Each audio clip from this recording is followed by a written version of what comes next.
Samantha, please give me some money. I'm all out of money right now. And look, my wedding is coming up, right? So right now, I'm in need of all the money I can get. Huh? Angie, you need money from me again? I just gave you $1,000 a couple of days ago, right? What did you end up spending all of that on in such a short amount of time? Do you really need all this money right now? Come on! You're my sister-in-law, yet you're going to question me now? You should know that being a newly married couple means spending lots of money. I have to pay to go out and get all my beauty treatments and stuff like that. Well, I understand the need to spend some money after marriage, but you have a job right now, correct? So you should be making your own money, right? Asking me over and over for money is becoming a touch... What? You're my sister-in-law, and that's why I'm okay asking you all the time. And when you got married to my brother, it cost you a lot of money for the wedding, right? So you know that the wedding is costing me a lot of money now. That's not the problem, though, here. When I was getting married to your brother and having that wedding, I made sure to pay for everything myself. And when I did start to run low on funds, I went and started saving money by not spending much on food and electricity and so on. But with you, Angie, I'm not sure you're trying that hard to save your money. Are you wanting to say that I'm just splurging over here then? I just want to make sure that my wedding is the best wedding people have seen in a long time. And I'm worried that I might not make that happen.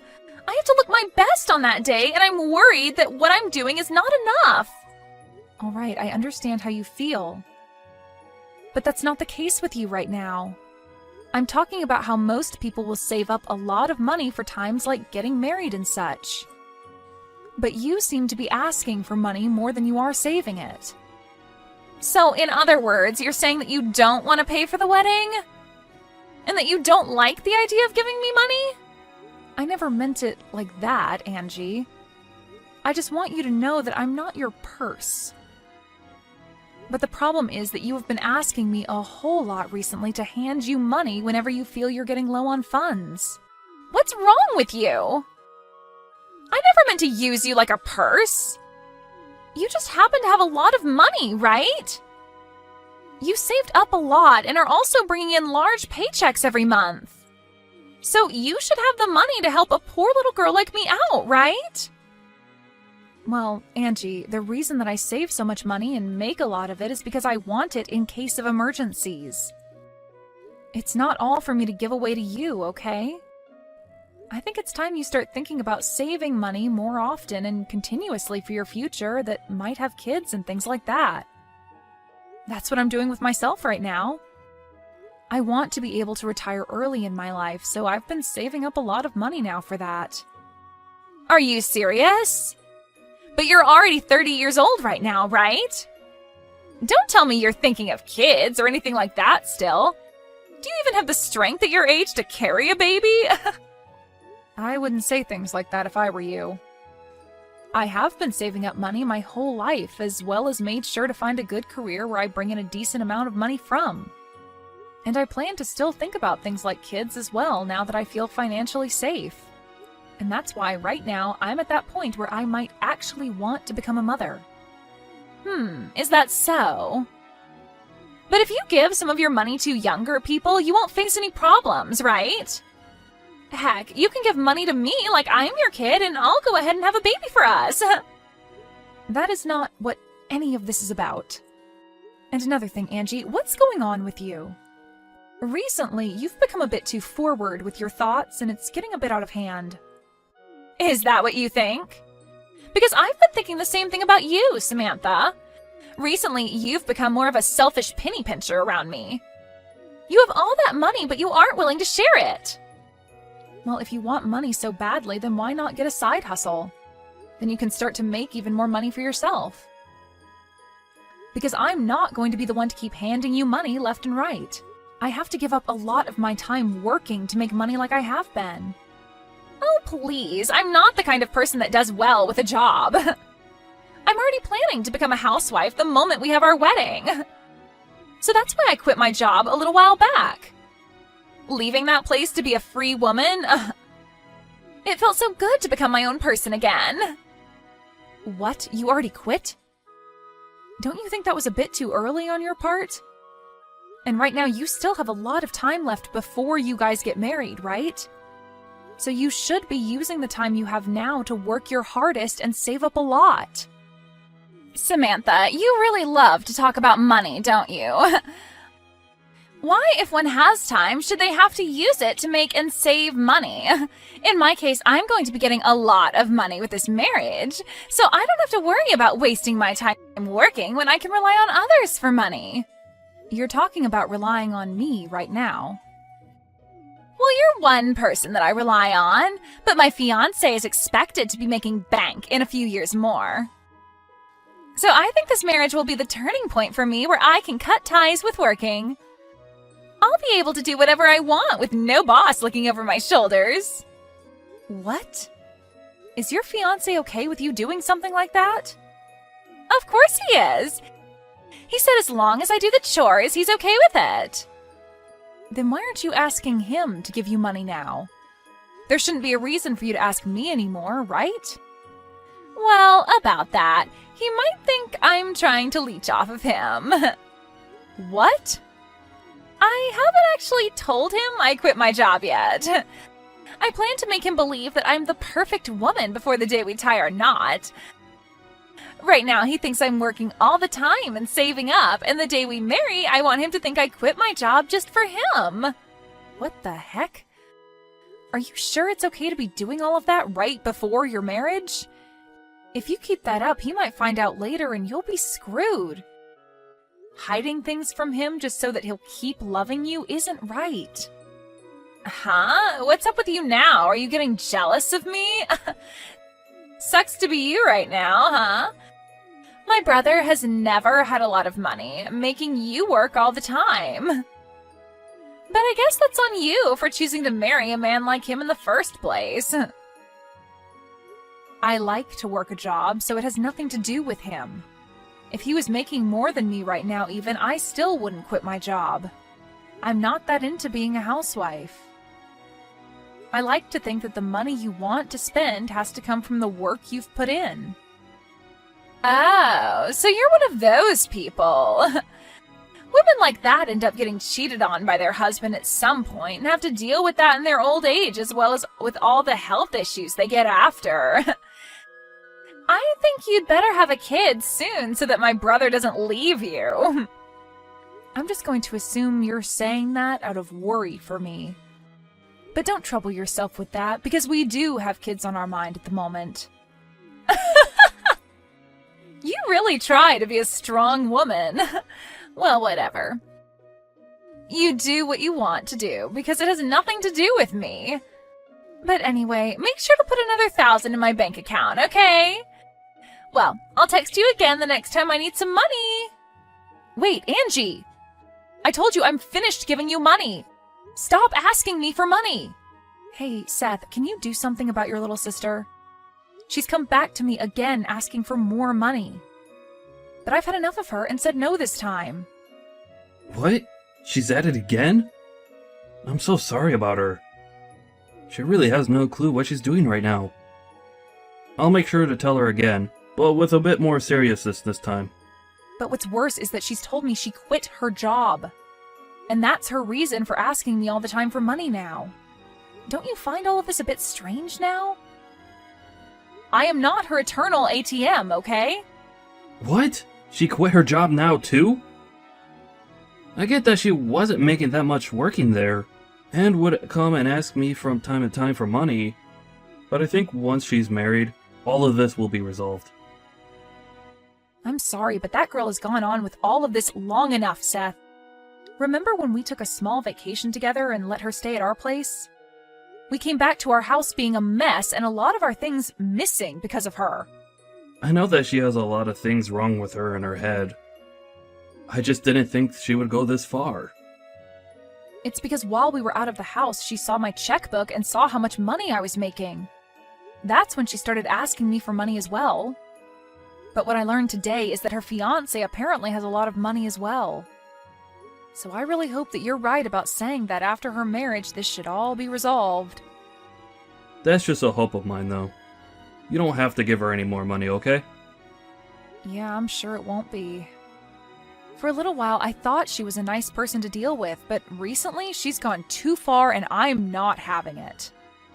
She really thinks that acting as rude as she has been is acceptable at her age for some reason.